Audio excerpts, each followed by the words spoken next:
Hello and welcome to Reimagining Love. I'm Dr. Alexandra Solomon. Relationships have the power to wound us and the power to heal us. As a clinical psychologist, author, and professor at Northwestern University, I've devoted my life to studying intimate partnerships and family dynamics. On Reimagining Love, I'm here to translate complex clinical topics into tools and takeaways that you can use in your relationships today. If you're ready to develop relational self-awareness and create vibrant and loving relationships with the people who matter most to you, you've come to the right place. I'm so glad that you're here.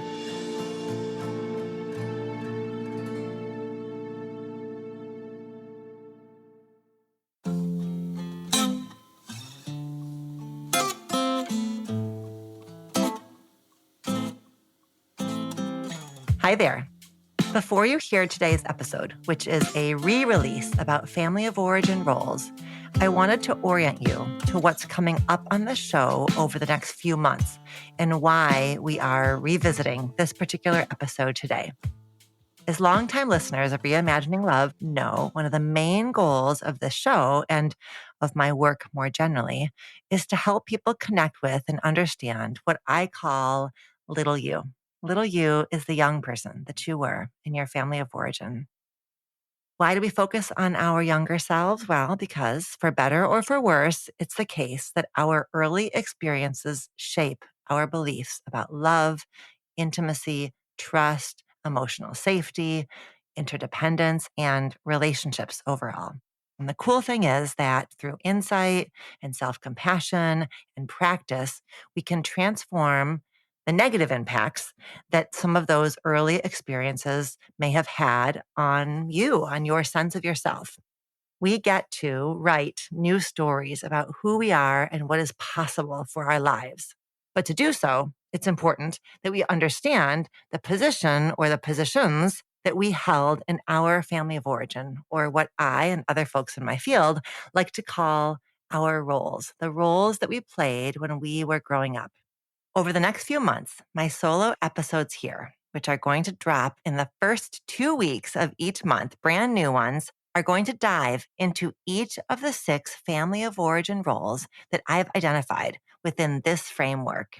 And my hope is that by listening to these tailored episodes, you're going to gain a deeper understanding of both the gifts and the growing edges that you took from having been cast into your family of origin role, or your family of origin roles, and that this reflection is going to help you understand your present day identity, both as an individual and how you show up in your most important relationships.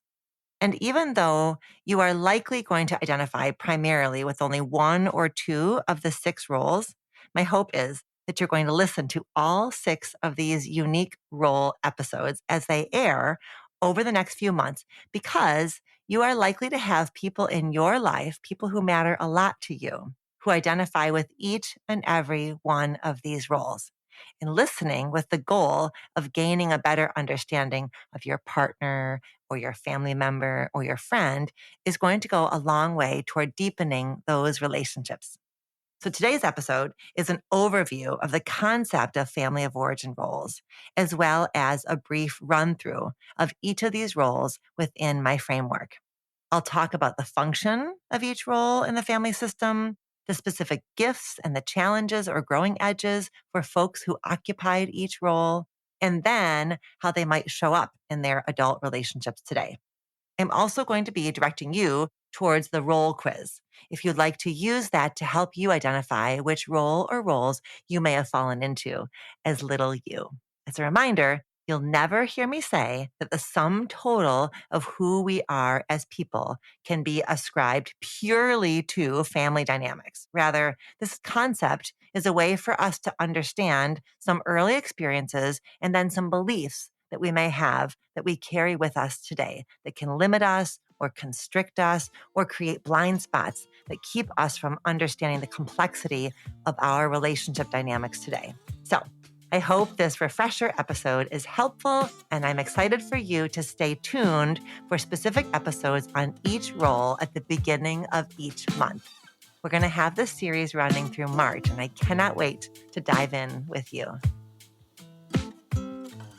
Hello, Reimagining Love listener. Welcome back to our solo episode space where you and I dive deep into issues that are at the heart of the relational self-awareness journey. If you are hoping to turn over a new leaf in your relationships this year, you may think that your work starts between you and your partner. But in today's episode, surprise, surprise, I'm going to be arguing that we actually need to start way further back before you even met your current day partner, before you even became the adult that you are today, to best understand yourself, your relationship, and your patterns in the present moment. Why? Because way before we were ever involved in a romantic relationship, we were part of a family system. And that system, for better and for worse, shaped our ideas about who we are in relation to others and who we can and cannot be.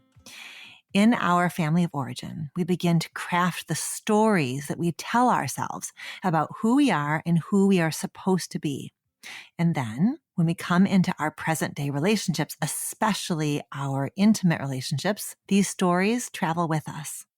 These stories, of course, can be a part of your relational superpower. Perhaps you were told as a kid that you are trustworthy, and so you lead with honesty in your intimate relationship. Perhaps your attachment figures reflected your kindness back to you, and so you value speaking to your partner with a gentle tone. These stories can also limit what you believe is possible for you in your intimate relationships. If you were given the message that you are only as good as your last accomplishment, you are likely to be afraid of your partner seeing your imperfections.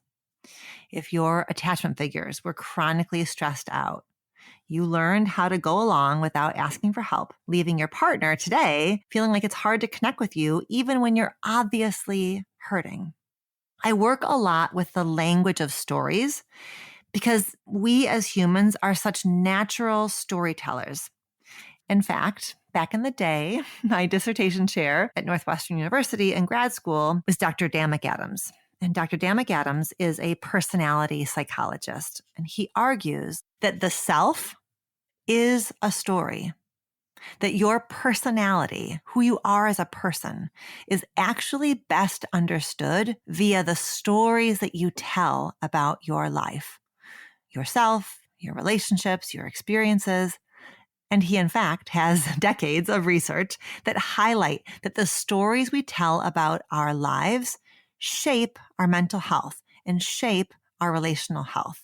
And that's so cool because stories, unlike, facts, like stories are pliable. Stories are malleable. We can erase and rewrite and edit and tweak and refine and revise. There's so much potential, I think, for all of us, no matter our age, no matter what we've been through, to continue to work and hone and make sense of our stories.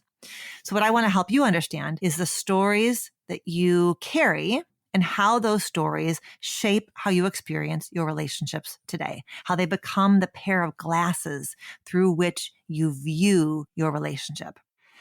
And what I find is that a tremendously helpful kind of story-based lens to bring to this exploration is the notion of roles, right? Roles are sort of a narrative storytelling kind of a term. So today's episode, therefore, is all about understanding the role that you played in your family system, in the family system that you grew up in, and how that role that you played then shapes the way that you show up today for your romantic relationship. So let's start with this question. What is a role? A role is a function that is served or a part that is played in any given situation.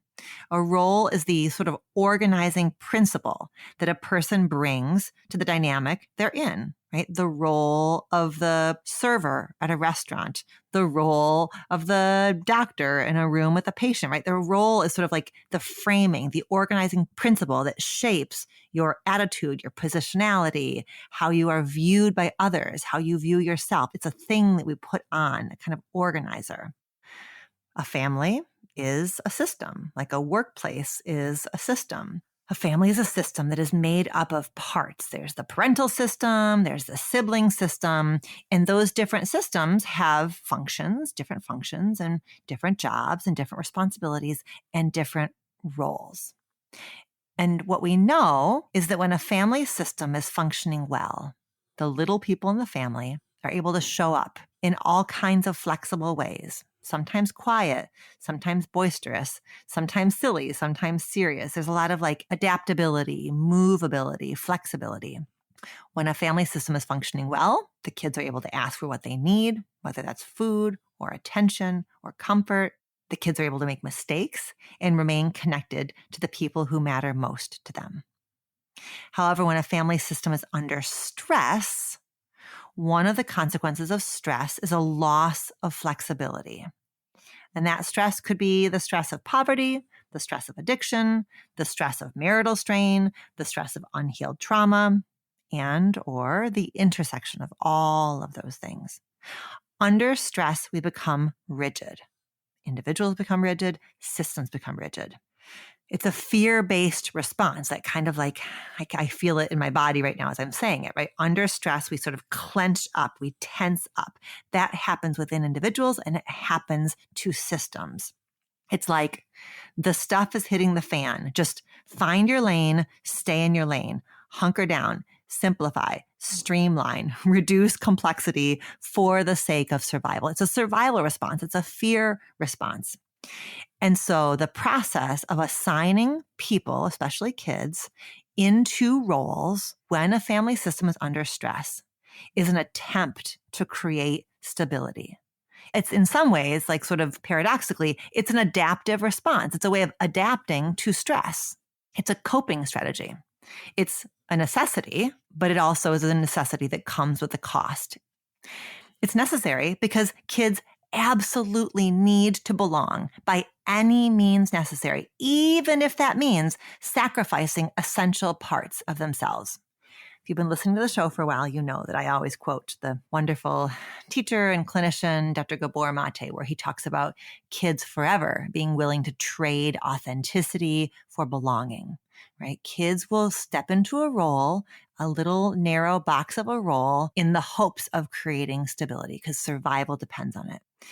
And it's necessary because it makes sense to stop asking for things that you simply cannot receive, right? That narrowing down, that hunkering down makes sense. It makes sense to stop asking to be seen as both creative and tired, as both silly and serious. It makes sense to stop asking to be seen in a variety of ways when the feedback is that this system is only able to see you in one particular way, on account of the stress, on account of the addiction, on account of the limits of parental unhealed trauma. So necessary, but also limiting, right? Limiting because it means that parts of you then go unseen and underdeveloped. I'm going to introduce you now to the 6 roles that we tend to play in our families of origin, and also how these roles then show up and have the power to wreak havoc in our intimate relationships. So I want to make sure that I give props where props are due. Virginia Satir is one of the founding mamas in the field of family therapy, and she was probably, I think, the first to talk about dysfunctional family roles.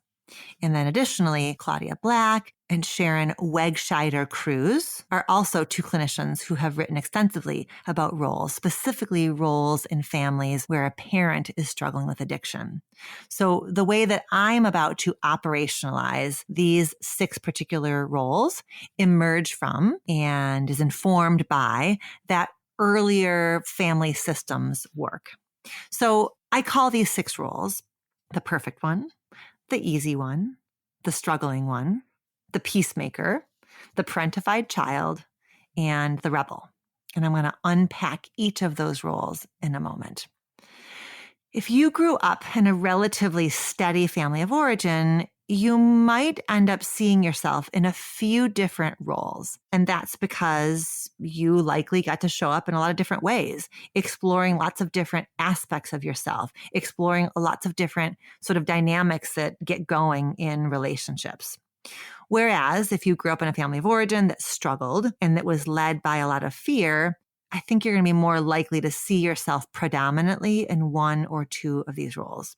And the impact of playing a particular role is going to be unique to you. I'm certainly not saying that all the children who grew up as the perfect one are going to have issues with perfectionism as adults, or that all people who grew up as parentified kids are going to, grow up to struggle to accept love. Rather, I'm pointing out that if you're struggling with an issue or a tendency in your relationships today, it is worth considering how that issue may be connected to your earlier years. Why? Because that context matters, and that's how we grow and how we heal. And if we understand the origin of a certain wound or a behavior of ours, then we can build that crucial connection. We can reach back towards our younger self, and we can cultivate more self-compassion, and we can start to practice new ways of being, right? If we know what parts of ourselves remained underdeveloped or unattended to, we can now start to, parent ourselves today. This healing work then expands our repertoire with our intimate partner. So rather than experiencing a moment with our partner through the distorted lens of our past and playing out that role the way we've always played out that role, we become a bit more liberated to meet the moment in a new way, in a more relational way, with a bigger capacity to stay calm, to stay present, to stay curious, to see the dynamic between ourselves and our partner as just that, a dynamic. As you know, relational self-awareness is about understanding your relationship to relationships. So it's in creating that clearer sense of our early experiences that we create shifts in our lives today, loving with more flexibility, more authenticity, and more ease. So as part of this episode, I want to offer up a resource that I really, really love. It's a family of origin roles quiz that my team and I developed that you can find on my website. It's designed to help you identify which of these 6 roles you played in your family when you were growing up. It's only 12 questions long, and I think it's a really good tool to use for self-reflection and as a conversation starter. So you can find a link to the quiz in the show notes, or go to my website at dralexandrasolomon.com/roles-quiz.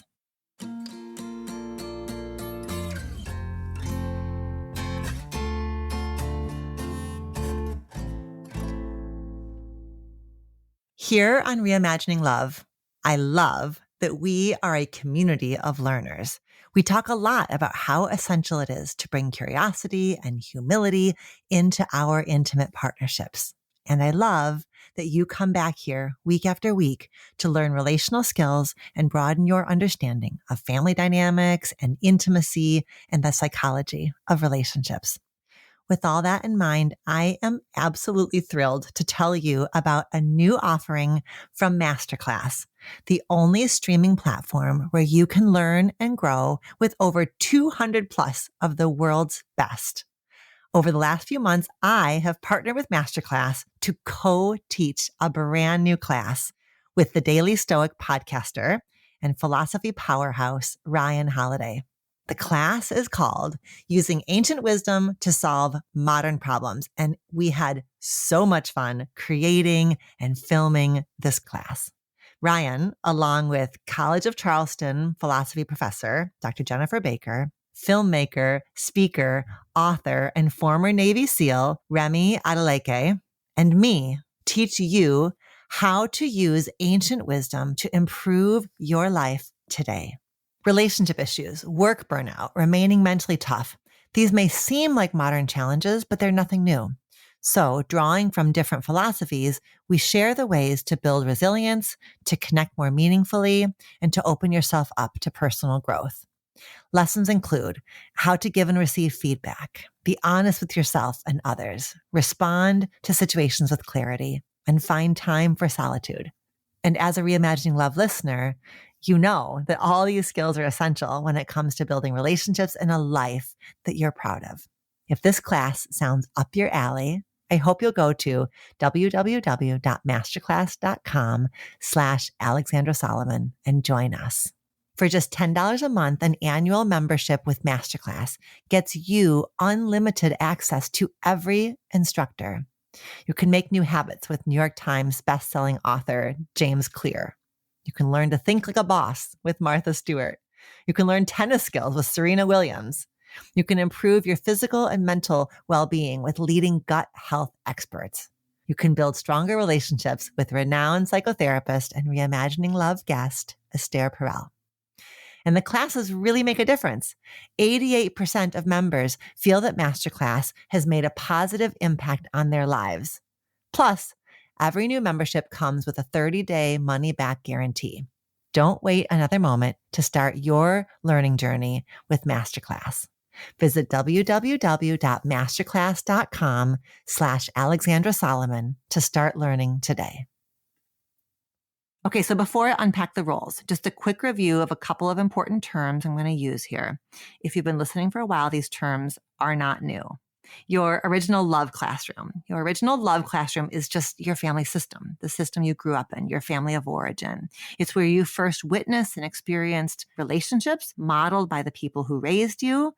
And as a child, you consciously and unconsciously took notes of the behaviors and the emotions of the big people around you. In this way, you receive messages growing up, some healthy and helpful, others unhealthy, unhelpful, that impact the way you understand and interact with love and with the people that you love today. And your experiences in your original love classroom become your love template. Your love template lives inside of you as a particular set of expectations and hopes and fears and longings and beliefs that you bring into your intimate relationships based on those early experiences. And your love template develops based on both observations that you made and experiences that you had. So the observations you made are how you watched the big people talk to each other, the differences that you observe between how the girls were treated and how the boys were treated, how responsibilities got divided up based on gender, how big emotions got handled, how big differences of opinion got handled, how the big people touched or didn't touch each other, who was allowed to ask for what in what circumstances, and who was not allowed to ask.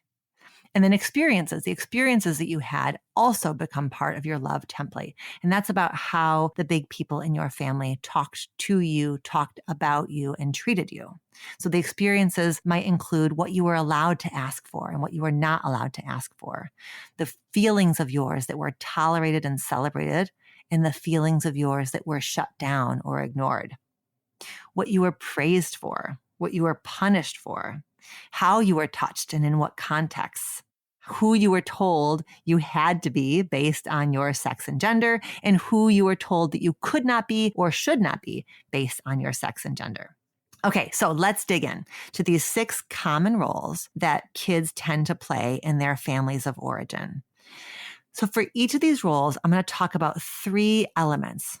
First, the function of that role. Second, the gifts that you may have developed as a result of playing that role.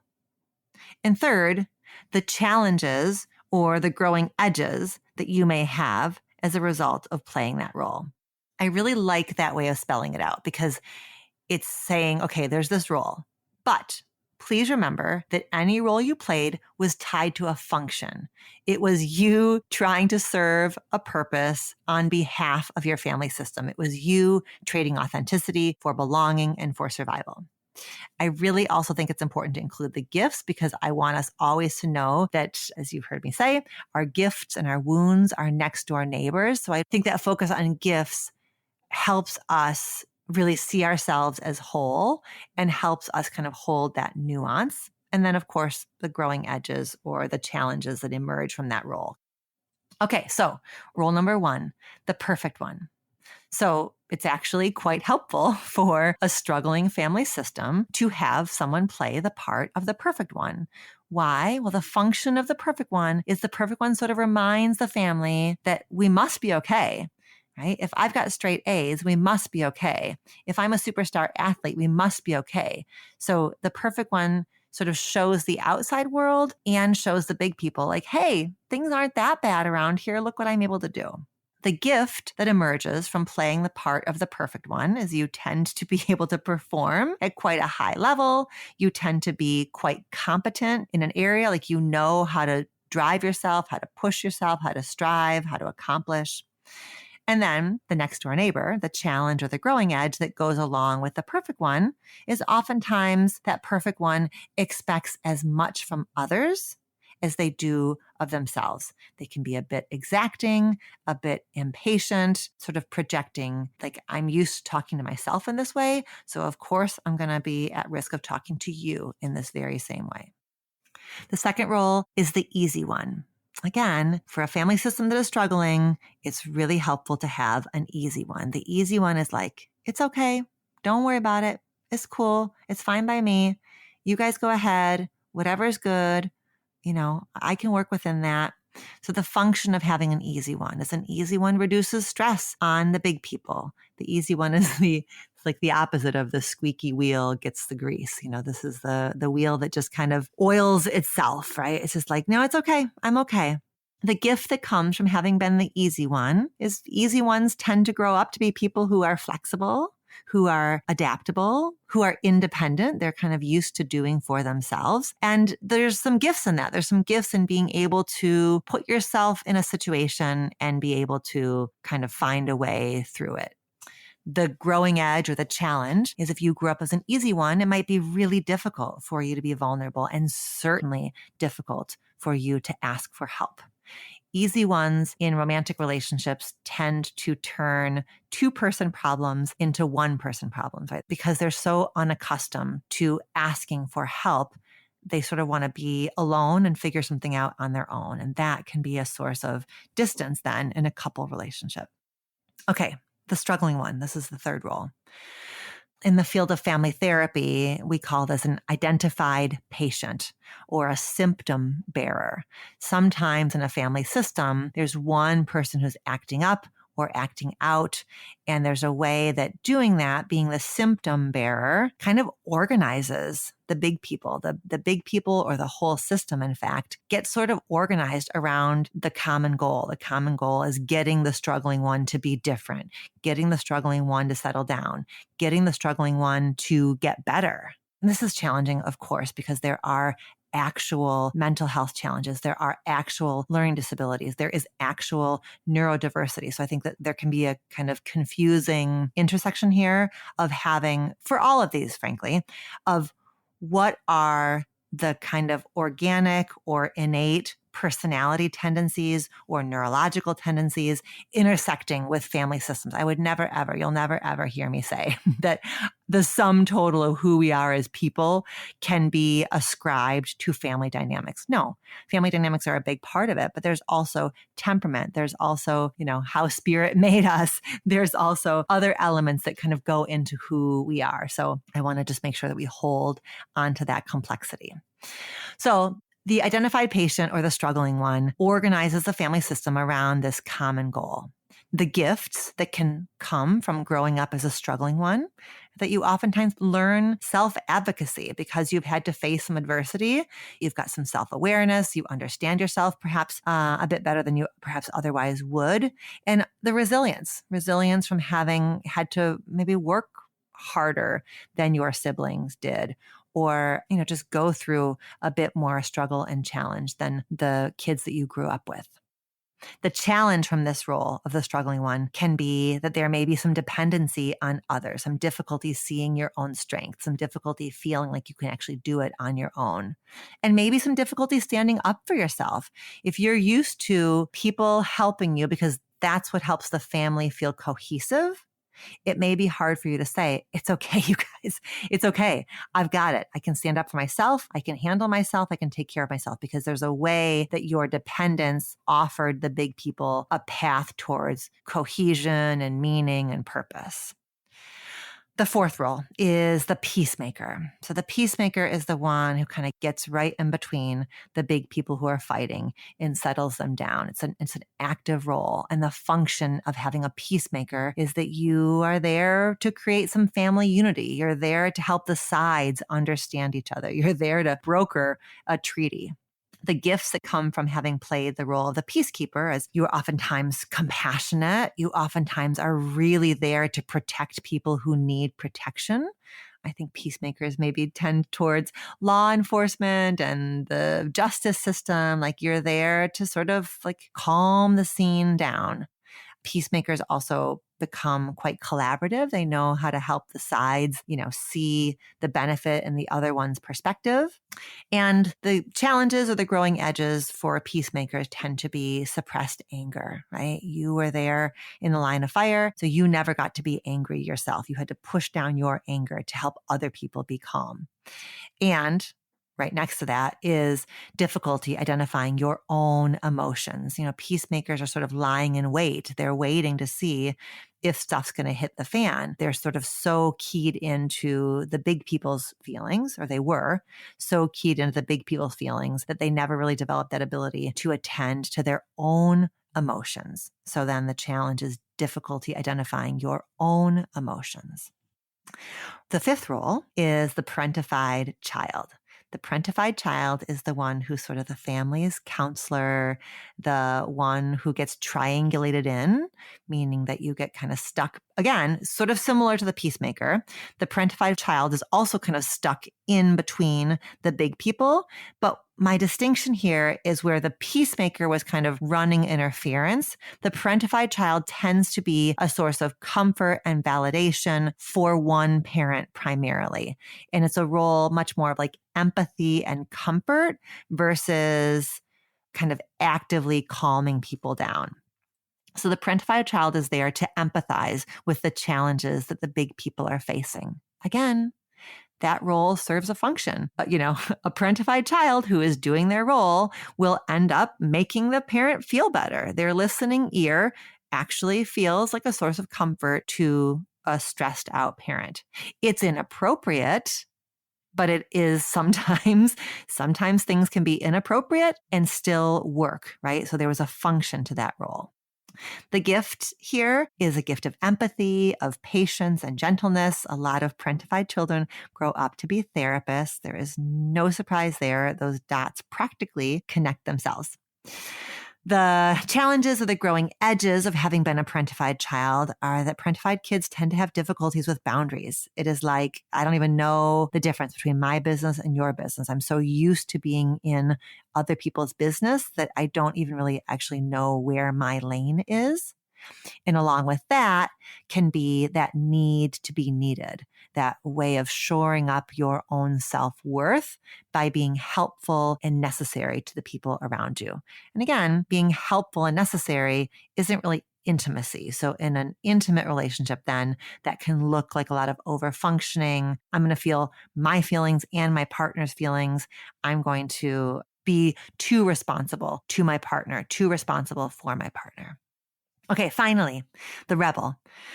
The role of the rebel is sort of calling bullshit, like we all see this, right? No one's going to say it. Okay, I guess I'll say it.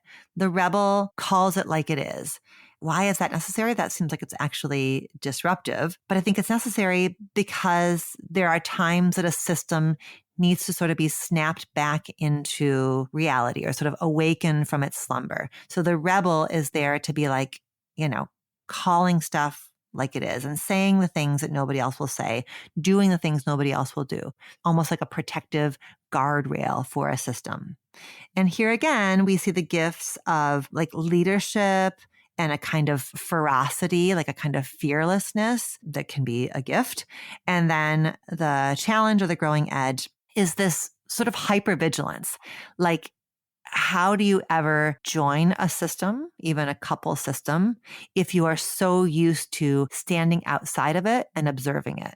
So a difficulty like just letting yourself melt into a group or a couple, like almost like a fear of belonging, because the rebel never had the luxury of belonging. The rebel was sort of standing guard to notice and comment on stuff.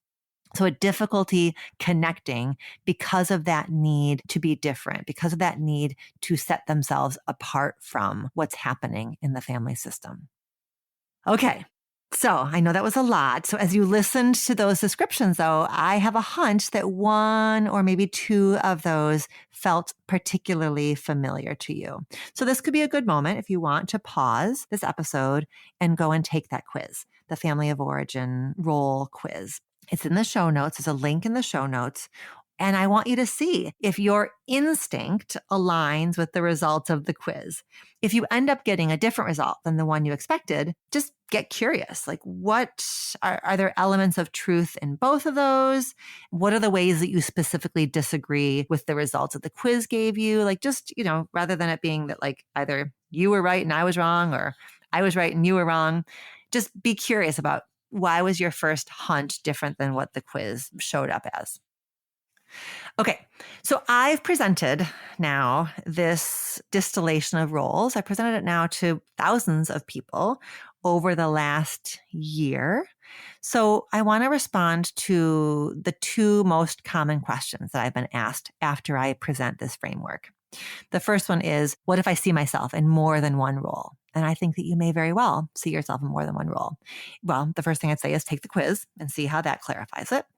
Second of all, it may be what I was saying before, that this might be a manifestation of the fact that there was quite a bit of health in your family of origin. If you identify with a few of these roles, it may be that you got to play a few of these roles. You got to have a range of positionalities in your family of origin because your family of origin could handle that. There was enough stability and adaptability in the system to be able to handle you sometimes being a source of comfort, sometimes being a little bit, contrary, sometimes flying under the radar. Like, it may be that you got to pivot because the system let you pivot. It also may be that this ability to see yourself in a few different roles is a reflection of your healing.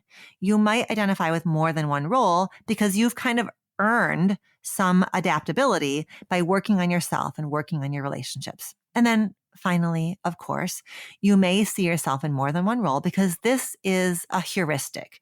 This is a framework. It is one lens through which you can learn more about your patterns and your tendencies. None of us is reducible to a label or a category, even kind of a, I think a pretty juicy one, like what I've just laid out. I think it's pretty juicy, but it's simplified. It's simplistic.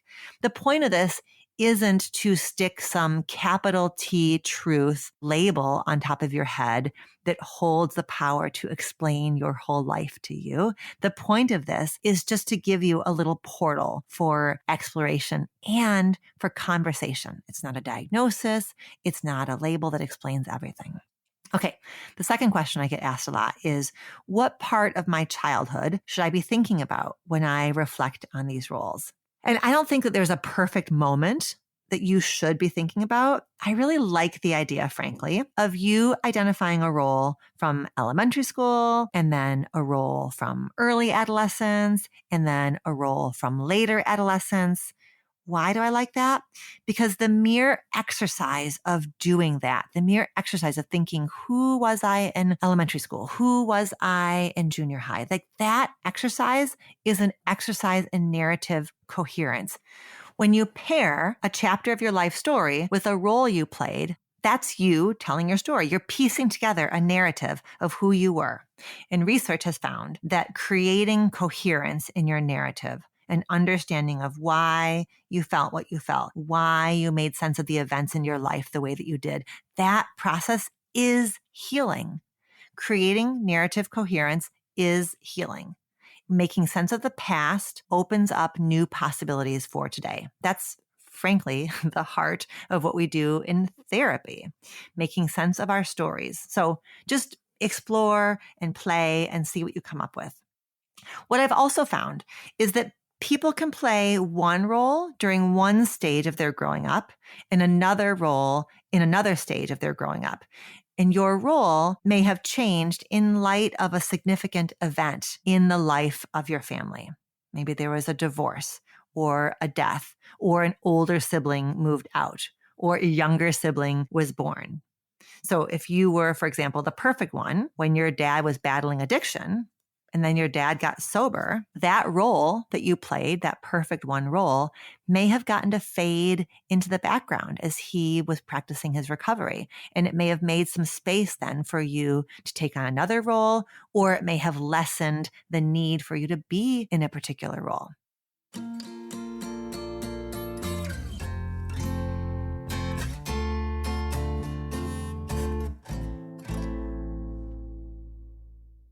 Before we move on to the question of what all of this means for your life today, especially for your romantic relationships today, I want to offer you some sentence completions that are designed to help you further flesh out your role. If you've been with me for a while, you know I love a good sentence completion. It just lets us, I don't know, just sort of put our thoughts down on paper and, just sort of further refine what we're thinking, what we're feeling. So as I read these to you, please feel free to pause and write a little bit in response. I love the idea of you listening to this right now, curled up with your journal and your pen and doing a little bit of journaling as we go. So let me run through these with you. When I was little, the big people in my home needed me to ... When I was little, it was hard for the big people in my home when I would... When I was little, I was praised for the following qualities. When I was little, I was punished or shamed or shunned for the following qualities. When I was little, a need that I had that went unmet by the big people in my home was... When I was little, I often felt, and you can add to that a because. When I was little, I often felt blank because ... Okay, a few more that get you into identifying the gifts that emerge from your role. Because of the role I played in my family of origin, I excel at ... Because of the role I played in my family of origin, people in my life today can count on me to... Even though I perhaps wish I had not had to play that role in my family of origin, it did teach me to... And then the last three are an opportunity for you to reflect on the price that you paid for having played that role. Because of the role I played in my family of origin, I never really learned to ... Because of the role I played in my family of origin, it tends to be hard for me to... Because of the role I played in my family of origin, I know I need to get better at... Okay. So much courage in just being willing to pursue this avenue of self-reflection. Truly, this is not an easy episode. All right, let's move on though. Let's connect the dots between then and now. How do these roles from the past show up today? If you've been listening for a while, you may have heard me talk already about the 3 pathways whereby the past shows up in the present. I call these paths, number 1, the path of repetition, number 2, the path of opposition, and number 3, the path of integration. When you think about your role from back then and how it connects to your life today, 1 of 3 things are happening. You're either repeating that role, or you're flipping that role, or you're softening the rough edges of that role. It's either path of repetition, path of opposition, or path of integration. Okay, so path of repetition. That means that you are repeating in your relationships today the same role that you played when you were little. Path of repetition. It's like a direct line from then to now. So for example, you were the perfect one in your family of origin, and you find yourself tending to get defensive when your partner gives you any kind of feedback, right? Because in your mind, the way that you get love is you are perceived as the perfect one. You are beyond reproach. So it's a redo. Or for example, you were the parentified child in your family of origin, and today you find yourself taking on your partner's problems as your own because that feels like love. You were your mom's safe place to land when she was upset, and you automatically, quick as a rabbit, take on your partner's problems as your own. They're upset, you're right there. There's not even any space. You collapse the space between them and you because you are so used to rushing in when somebody that you love and that you need is suffering. It's like a knee-jerk reaction for you. Not judging it. It's lovely. I get it. It kept you safe and secure then. It may be creating the seeds of resentment now, right? It may be keeping your partner from practicing their own self-soothing now. So we're not judging it. We're just exploring it. Okay, another example, you were the rebel in your family of origin. And then today you have a hard time accepting the dynamics with your partner as they are, meaning that you're kind of constantly in a spot of calling out what's wrong or what's broken or what's not okay. It's really hard for you to just like accept that your relationship with your partner is messy, it's growing, it's shifting, it's changing. You're kind of consistently there to point out, that's not right. That's not right. Look at this. Look at this. That's the redo, right? That's the path of repetition. Okay, another way this can play out from then to now is that path of opposition. So rather than a straight line, it's like a loop-de-loop. It's an opposite. It's a 180. On the path of opposition, you are hell-bent on not getting stuck in the same role that you played back then. So you are vigilant for any whiff of familiarity and you fight fiercely against it. It's sort of a never again stance. And listen, this desire to flip the script, it makes total sense. You grew up and there was pain and you said, hell no, not that. And you committed yourself to the opposite of what you saw and experienced. The problem here is that 180 degrees is rarely the answer. Sure, you're not reenacting that role that you played back then, but your moves in the present day end up being limited because you are forever trying to position yourself as not that, not that, not that. Right? And that the very existence of not that is a reactive stance. You're in reaction to something else. It's a reactive stance. It's a narrow stance rather than something that is generative and flexible and really like kind of coming from inside of you. So the path of opposition ends up sticking you in another potentially equally limiting box. And again, this is not judgment. This is just talking about how these things move from then to now. So for example, you were the easy one in your family of origin.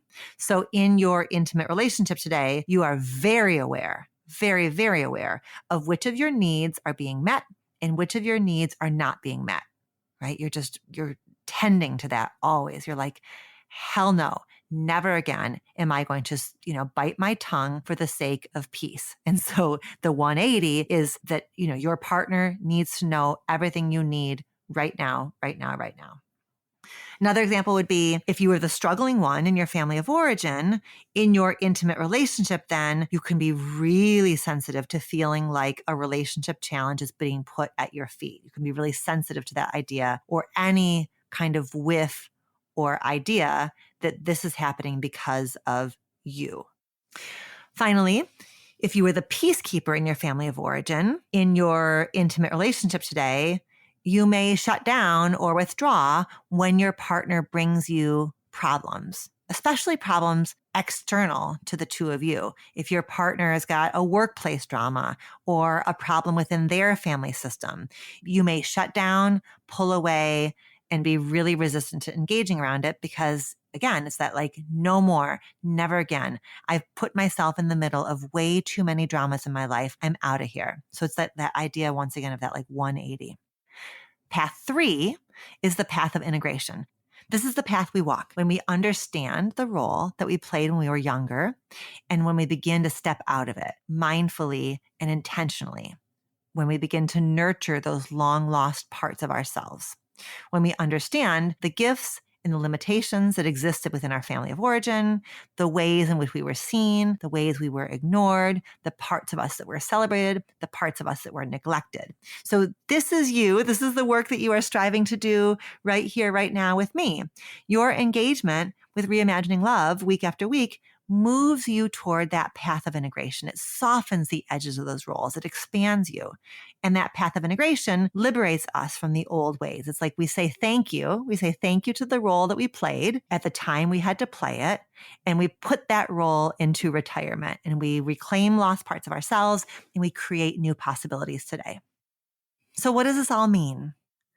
I think our desire to be categorized, to categorize ourselves is so intrinsic in us.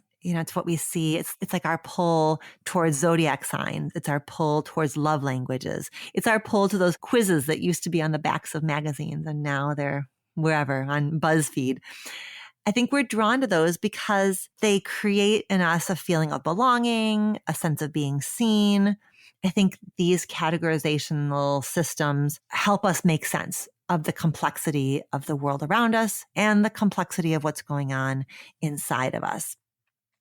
And sorting through these different frameworks, including now you have this family of origin roles framework. When we play with those, it provides a mode of self-inquiry and it provides an avenue for relational exploration. When we understand where we've come from, where our partners come from, that's a powerful tool for our relationships. Okay, so how does it look today? So in a moment, when you notice yourself reacting in a way that seems to run contrary to your conscious understanding of what's happening, it's like this little part of you has a quizzical look, like, my reaction to this moment with my partner is a 10, but there's a part of me that's sort of like, is it really a 10 or is it more like a 4, but it's feeling like a 10? Like in that space of what's happening versus the size of what I'm feeling about what's happening. Like that's a clue. That's a little blinking light that something from the past is being activated here. And that's a moment. Like that's a moment when your reaction is really big. It's a moment to just pause and check in with yourself. Like, whoa, this is really intense for me. What is going on? What is this reminding me of? And then you pull for your role. You reach for your role. Okay, how might that role you played when you were growing up, how might that be shaping and fueling your emotional reaction? Aha. When my partner gave me that feedback, it activated that old perfect one role that I used to play so well. I played it in my family because in my family, I really did have to be beyond reproach so that the big people could feel okay. But I don't have to be perfect now. My partner can see me as less than perfect and we can still be okay. So in that way, you follow your emotional reaction. You notice your emotional reaction. You call up your role. Wait a minute. Am I responding from that role place, from that old role I used to play? Okay. And if I am, I don't have to beat myself up for it. I don't have to say, therefore, my partner's right and I'm wrong. I can just say, oh, here I go again. Wow, that role was powerful. Wow, it's hard to put that role into retirement. But that was then, and this is now. And I don't have to be today with my partner who I had to be when I was growing up. So a few questions to help you as you mull this over. Number one, what's an experience that you had recently that reflects to you, that highlights to you that you actually are still at risk of playing your family of origin role even today? Think about maybe an experience you had at work recently, with friends, with your partner, where you're like, I think in that moment, I responded to the workplace drama, or I responded to the friendship dynamic. I responded from a role-based place. I kind of slipped right in to that easy one role. I slipped right in to that parentified child role. Number two, what's an experience you had recently that reflects that you actually are working to put that original family of origin role into retirement? In other words, can you think of a moment when you did not rescue someone even though you grew up as a parentified child? Or a moment when you did speak up for what you needed even though you grew up as the easy one? I think it's important that you also, if you're going to kind of notice times that you slip back in, I want you also to notice the times when you didn't slip back in. Okay, third question. If you're in an intimate relationship, what do you want your partner to understand about that family of origin role of yours? Number four, if you're in an intimate relationship, what could your partner do to help you reduce your risk of falling into your old family of origin role? In other words, how can your partner be an ally in your healing? What might be helpful for them to hold on to or remember to help you resist that urge to quickly and maybe even outside of your conscious awareness, just slip back in to your role? Okay, as important as you understanding your role is you understanding your partner's role. Knowing the role that your partner played in their family of origin can help you out in moments when you're sitting there scratching your head, like, why the heck is my partner making such a big deal out of this? Why is my partner expressing their opinion so freaking intensely?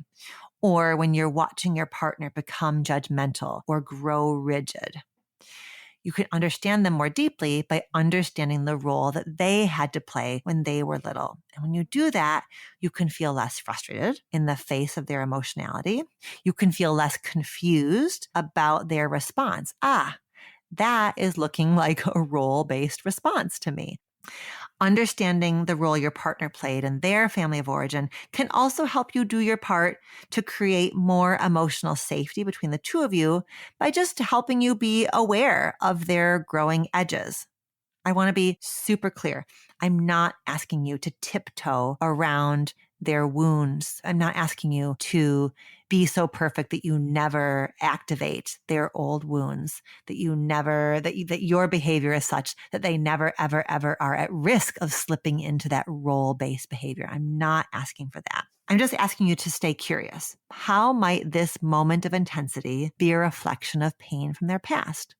By even just being curious about that, you open up the possibility that you can help them do this moment differently. You can just create the space for them to do this moment differently. Making that link can help you respond with a bit more compassion, a bit more patience, and empowerment, like actual true empowerment. You do not need to take your perspective off the table just because they are activated by an old role dynamic. It's not either or. You can be gentle and firm, right? You can be gentle with the activation of that old role they used to play, and you can be firm that your perspective has merit alongside their hurt. Both those things can be true. Both those things can be held. So how do you get there? Well, ideally, your partner also listens to this episode. Ideally, your partner also takes the Family of Origin Roles quiz. Talk together about what you learned. And I want to suggest that you and your partner will benefit by keeping in mind two different types of conversations. I'm calling these the 10,000 foot conversation and the pressure valve conversation. The 10,000 foot conversation is a conversation that you initiate not in the heat of the moment. It's a conversation you initiate when things are calm, when there's some ease. And it's a conversation that has that kind of like back of the magazine quiz vibe about it. It's sort of like, I listened to this podcast episode. I would love for you to listen to it or at least take this quiz. Like, I know what my role is. I want to know what your role is. Like just a conversation about the roles that you played. And I'm going to give you a little bit more on that in a moment. The other kind of conversation is the pressure valve conversation. And this conversation is what you get to do when you and your partner use your new deepened understanding of yourselves to take a step back during a tender moment. Here, you're going meta for a moment in the middle of an intense conversation. There's a chance to gently, wave the white flag and point to those big questions that you discussed before. Wait a minute. Do you think it's possible that what's happening right now is connected to the role that we played in our family of origin? Oh, shoot. I think this might be my rebel taking over for a minute. It's hard for me to feel like other people are telling me what to do. All right, let's pause, rewind, and try again, right? It's like speaking about the role. So in this way, these two conversations, the 10,000 foot conversation and the pressure valve conversation, they become a self-awareness opener and a compassion opener. The final thing I want to offer you in this episode are some questions that are rooted in relational self-awareness to support you in both of those kinds of conversations. Okay, so first, discussion questions for the 10,000 foot conversation. So notice that some of these are going to be pulled from the earlier self-reflection, but now they are framed for relationship conversation. Okay, so here's the two of you answering together in a relaxed moment on a walk, in the tub, on the couch, super cozy. You're just talking through these questions together. Okay, 1. Which of the 6 roles do each of you identify with? Why? Number 2, what is something your partner might not know about the role that you played in your family of origin? So each of you is responding to this, right? Number 3, what is the gift of your partner's role that you really appreciate? Number 4, what do you a little bit envy about the role that your partner tends to play? Number 5, what's an experience that you had recently that reflects that you are still a little bit at risk of playing your family of origin role even today? Number 6, what's an experience you had recently that reflects that you are working hard to put your family of origin role into retirement? Number 7, what could your partner do to help reduce your risk of falling back into your old role? Number 8, in what ways are your roles complementary?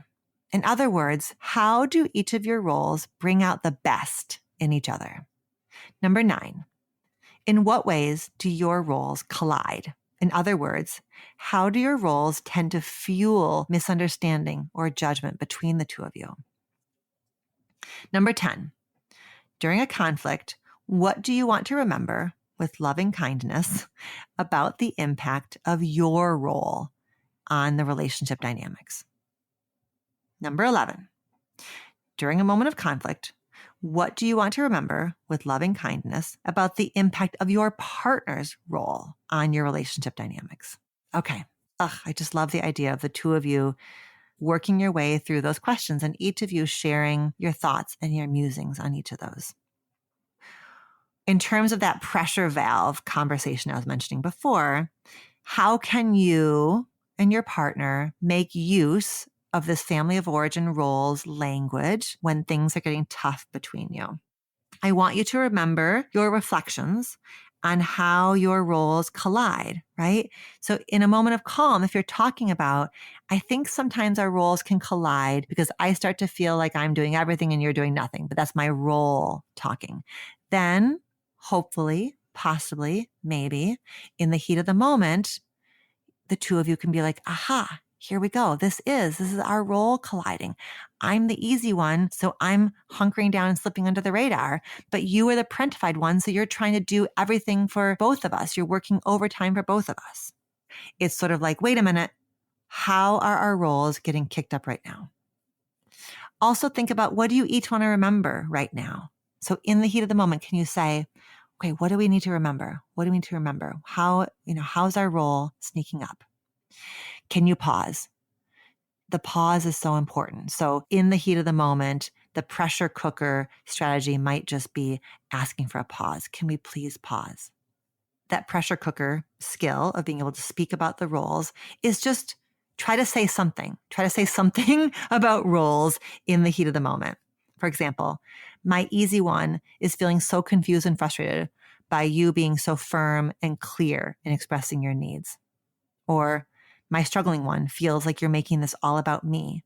And I think perhaps your perfect one is afraid of being seen as responsible for this in any way, shape, or form, right? So like, we're not ever going to just simply call out our partner's role. Like, aha, there you go again, the perfect one.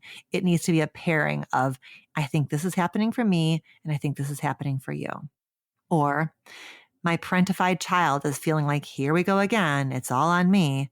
And I wonder if maybe your rebel is so focused on calling things out that it's keeping you from actually getting involved here, right? So just anything where you can put some role language to it changes the course of the conversation. It's hard.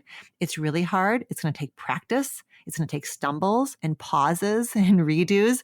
But what I'm telling you is, if you speak to your role, it's going to start to at least move the two of you out of that awful, awful cycle of blame and defensiveness, or shut down and retreat.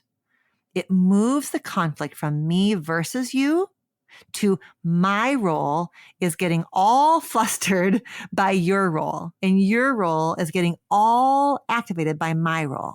It changes the conversation. It's not me and you. It's my role and your role.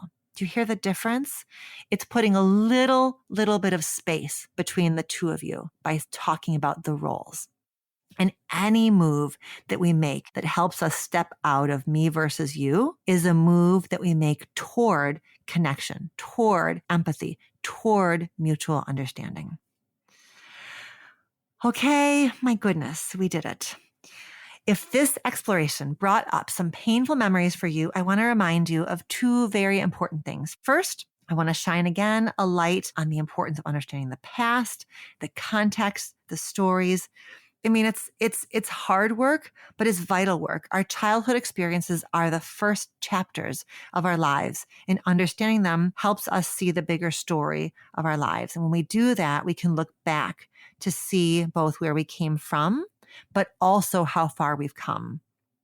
The second thing I want to remind you of is that our past does not dictate our future. As an adult, right here, right now, I encourage you to imagine giving that little version of you a hug. I want you to see that little version of you looking around, searching for an understanding of this crazy world that they have arrived in and trying to discover their place in it. And here you are, like reaching for that little version of you, carrying that little version of you with you. And you are constantly growing and evolving, and you're holding the hand of that little version, whether that little version was the perfect one or the easy one or the struggling one or the peacekeeper or the parentified child or the rebel, whoever that little one was. You've got them. You've got them now by the hand, and you're bringing them along with you. And the two of you are looking together towards your future. If you want to keep going and engage this topic further, I have 3 resources for you to engage with. First, of course, the online quiz to help you figure out your role. When you take the quiz, you also get a resource packet. You know me and my resources. I love them. So you'll get a worksheet and questions, and there's a whole bunch of stuff that comes along with completing that quiz. So again, find that link in the show notes or visit dralexandrasolomon.com/rolesquiz. Number 2, last year, I did another podcast episode looking more in depth at our original love classrooms and what happens to us in the face of the challenges that our families dealt with. So that episode is linked in the show notes as well. And then finally, last month, I wrote an article for Psychotherapy Networker that explores this topic of roles. That article, Psychotherapy Networker is a magazine for therapists. Therapists are the intended audience. So if you're listening and you're a therapist, for sure, take a peek. And then also just do yourself a favor and subscribe to the entire magazine. Psychotherapy Networker has been my favorite professional publication since grad school. If you are not a therapist, but if you are feeling a little bit nerdy, I really do think you will enjoy the article and the exploration of family of origin roles. And where do you think you can find it? That's right, in the show notes. So if you enjoyed the show, I would so appreciate it if you left a review on whichever podcast platform you use. That is how podcast hosts like me reach new people who would really benefit from this kind of content.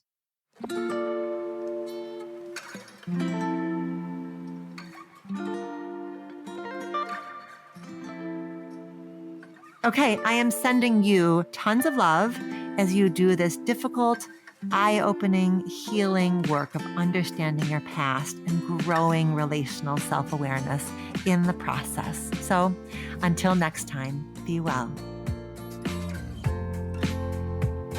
Reimagining Love is produced and edited by Mary Chan and Katie Pagich of Organized Sound Productions. Our theme music was composed by Slade Warnkin. Do you have a relationship question that you want answered on the show?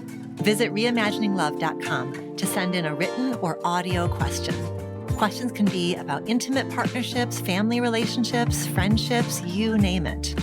If you're looking for more love and relationship content, you can find me on Instagram at dr.alexandra.solomon or visit my website, dralexandrasolomon.com, where you'll find my blog as well as the Intimate Relationships 101 e-course based off of the popular class I teach at Northwestern University. Thank you for listening, and see you next week here on Reimagining Love.